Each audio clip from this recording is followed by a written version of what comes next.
On February 25, 1942, at about 2:30 in the morning, the people of Los Angeles were jolted awake by the sound of air raid sirens. The city was ordered to black out and prepare for an attack. Searchlights sprang to life, frantically scanning the sky above the city for enemy aircraft. Finally, the lights converged on a single object. As frightened citizens stepped out of their homes to get a glimpse of the target, the sky erupted with hundreds of explosions of fire, smoke, and steel. The Battle of Los Angeles had begun.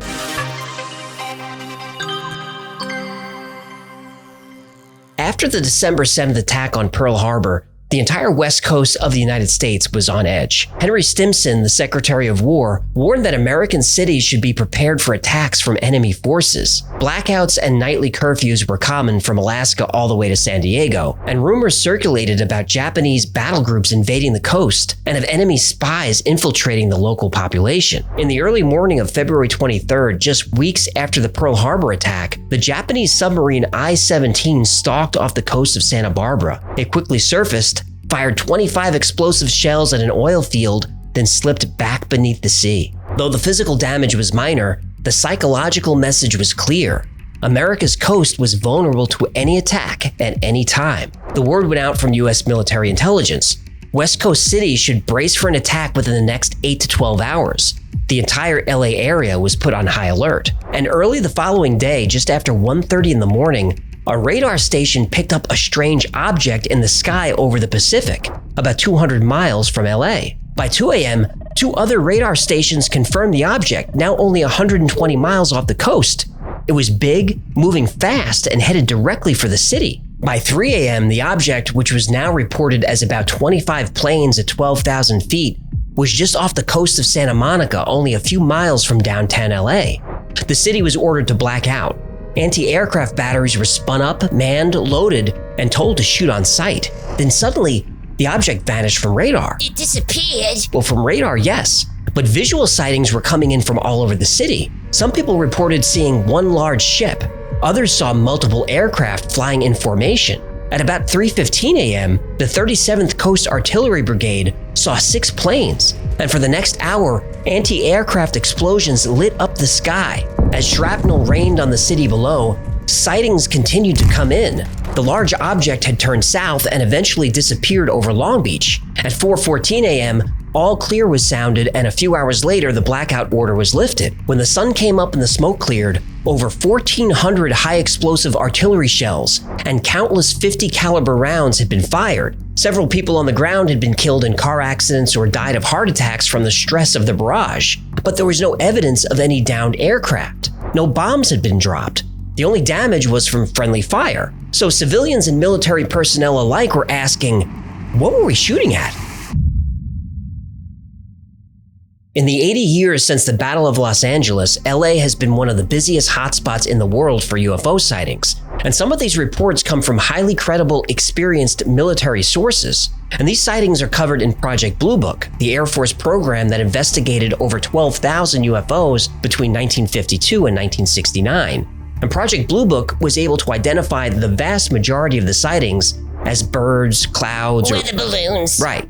Out of the 12,000 cases, there are still 701 unsolved, unexplained objects that have been documented in Project Blue Book. Of the 700 cases, the object over LA in 1942 remains unexplained. I am here to discuss the so-called flying saucers. We have received and analyzed between 1 and 2,000 reports. We've been able to explain them as hoaxes, as erroneously identified friendly aircraft, as meteorological or electronic phenomena, or as light aberrations.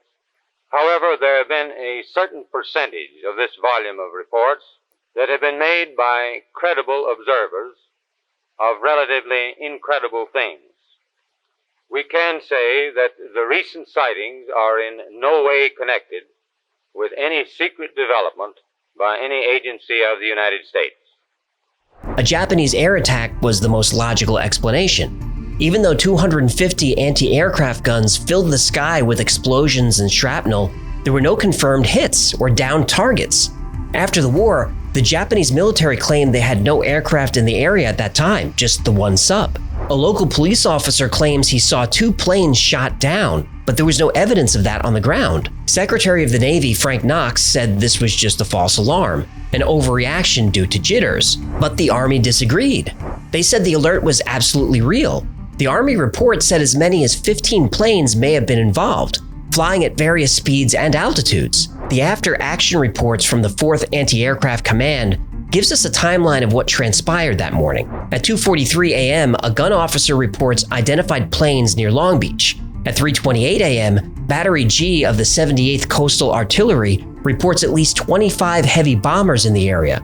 And at 3:33 a.m., 15 planes are spotted. There are 37 separate military reports, including one from a colonel, all saw something over LA during this time. If this event was nothing more than jitters, why are there so many eyewitness reports of something in the sky?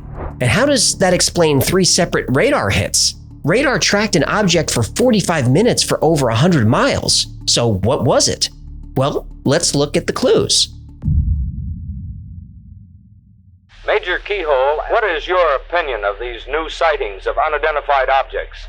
With all due respect to the Air Force, I believe that some of them will prove to be of interplanetary origin. During a 3-year investigation, I found that many pilots have described objects of substance and high speed. One case, pilots reported their plane was buffeted by an object which passed them at 500 miles an hour. Obviously, this was a solid object, and I believe it was from outer space.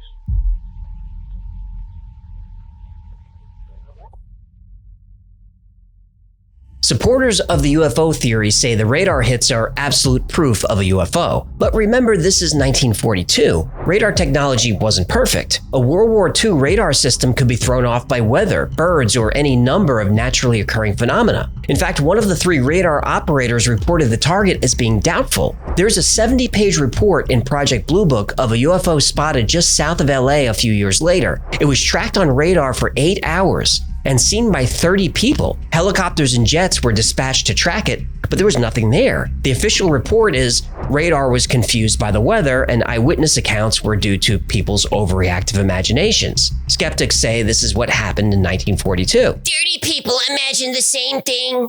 That's the report. UFO makes more sense. I can't disagree. But what about the famous photograph of the object over LA? This photo was printed in the LA Times.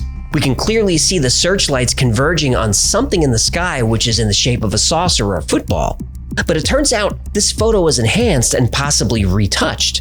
Now this isn't necessarily scandalous, it was very common to enhance photos to make them more visible in newsprint. The photo was definitely doctored, but it wasn't faked. But the original photo is very different than what was printed. It's underexposed and doesn't really show anything besides the lights, which look very faint. And there's no way to track the original because the negative is gone. The negative that's in the LA Times photo archives is not the original, something that's only recently been discovered. When investigators worked with the LA Times to try to track down the original, they came to the conclusion that the photo used in the LA Times isn't actually a photo from an LA Times photographer. So where did it come from? Nobody knows. We can see that some of the light beams go through the object, but a couple of the beams do stop. If there was nothing in the sky, wouldn't we expect the light to continue into the distance? So if there's an object there, why wasn't it shot down by the ordnance that was in the air that night? Well, some people say it was shot down, and they claim they can prove it. The unidentified object moved slowly down the Pacific coast from Santa Monica and disappeared south of Long Beach. Several observers say they saw 1 or more planes spotlighted by 20 or 30 searchlights. Shells frequently could be seen bursting near the object, but none appeared to hit it. Approximately 20 minutes after the firing died down, the ship returned and headed westward from Long Beach toward Santa Monica. Then the ship disappeared for the second time over the ocean. Some military historians and investigators researching the Battle of Los Angeles believe something was definitely in the air that night, and the answer is in the official report. The report from the 4th Anti-Aircraft Command reveals that large weather balloons were launched at 3 a.m. I can't believe it. I know. Weather balloons again? I know. Who's launching balloons in the middle of a freaking attack? Now that's a fair question, but it was common practice to check weather conditions in order to assist anti-aircraft gunners with targeting. If there was a balloon over Los Angeles, it definitely would have been spotted. You had over 250 guns pointed at the sky, and there were over 1,000 civilian air raid wardens also keeping watch. They couldn't miss it. So, the report claims, when the commander realized there was a weather balloon in a hot zone, he ordered it destroyed. But once the shooting starts, people are going to panic and there's going to be more shooting. A likely story. Hey, that's the theory. Then what about all the reports of planes and bombers and what have you? Well, there's no explanation for those. Yaha! There were also multiple reports of an actual crashed aircraft in the middle of the city, and this was confirmed by the LAPD's 77th precinct. So, what did they find? Now, it's one thing to be a tinfoil hat claiming to see a crashed UFO.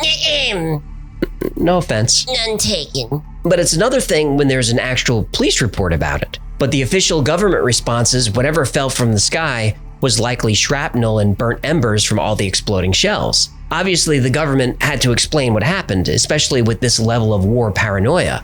But saying this was an alien craft, or even admitting they didn't know what the object was, wasn't going to fly. The late Dr. Robert Wood believed there was a cover-up. He was an aerospace engineer who worked for Sikorsky, Hughes, McDonnell Douglas, and Lockheed. The usual suspects. Yep. After he retired, Dr. Wood researched and exposed Majestic 12 and other secret government projects. He was sent 5 leaked documents about the Battle of Los Angeles, and at least one of them has been authenticated. One of the documents is a memo between FDR and George Marshall, the Army's chief of staff.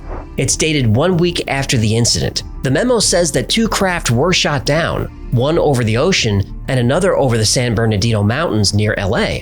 The document reads, "This headquarters has come to a determination that the mystery airplanes are in fact not earthly. And according to secret intelligence sources, they are in all probability of interplanetary origin." Well, that settles it. Aliens! Well, not so fast. The government denies the memo. That means it's definitely true. And Dr. Wood received photocopies, not originals. So there's no way to test the paper or the ink or authenticate them as genuine. And you really can't trust an anonymous source. And it doesn't stop the media. That's a good point. Still, there's no conclusive evidence. And this case, 80 years later, remains unsolved. So if there was a flying object in the skies above Los Angeles in February 1942, to this day, it remains unidentified. Thanks so much for hanging out with me today. My name is AJ, that's Hecklefish. This has been the Y-Files. If you had fun or learned anything, do me a favor and like, subscribe, comment, share. That stuff really helps out a small channel. And until next time, be safe, be kind, and know that you are appreciated.